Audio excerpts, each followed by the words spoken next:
U.S. President Donald Trump seems to be serious about getting Middle East allies to pay more for America's support. Trump has made no secret of his demand for more Arab petrodollars. And in pushing Arab states to hand over more of their wealth to the United States, Trump is apparently willing to try every possible course of action.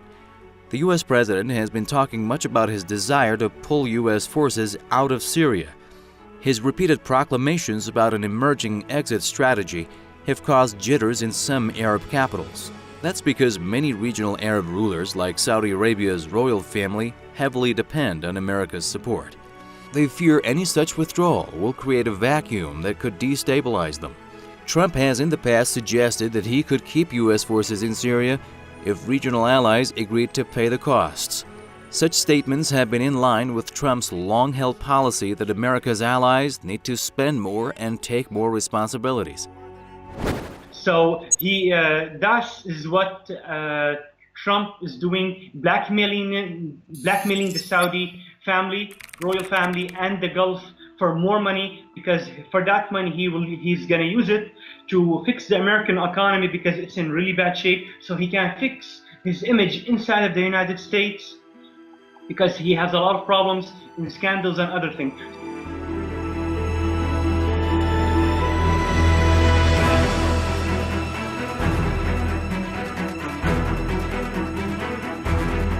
The U.S. administration has now begun asking its regional Arab allies to play a greater role in Syria. Based on a new report, the White House is seeking to put together a coalition of Arab forces to be deployed to Syria and eventually replace U.S. forces there.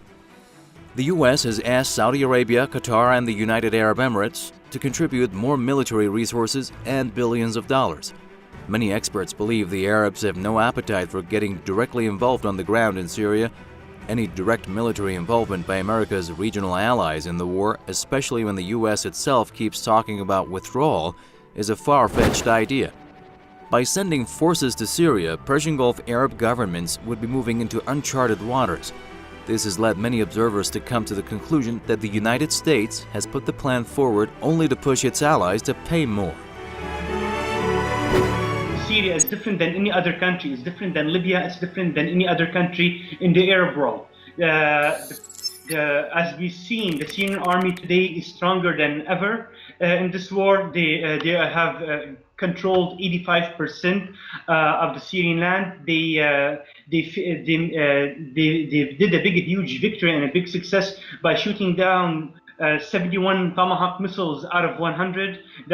So we're seeing the Syrian army advancing.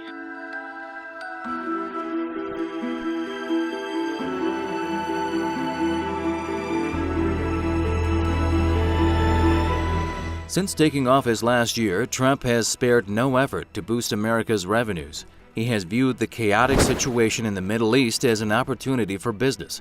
For instance, the war in Yemen has helped the U.S. boost its weapons sales to Saudi Arabia. The humanitarian catastrophe in Yemen has been no big concern for Trump, who's obsessed with Saudi petrodollars. For the people in Yemen and Syria, war means nonstop misery.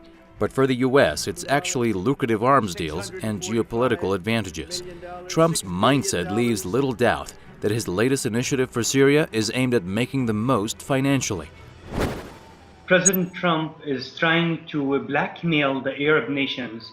He knows that the Arab nations will fail in this mission if he pulls out if the United States pull out their troops and put Arab troops, because we all seen the big failure of the Arab nations and the Arab Gulf countries, and especially Saudi Arabia, their big failure in the Yemen war. Trump seems dead set on milking Arab states, which heavily depend on America's support.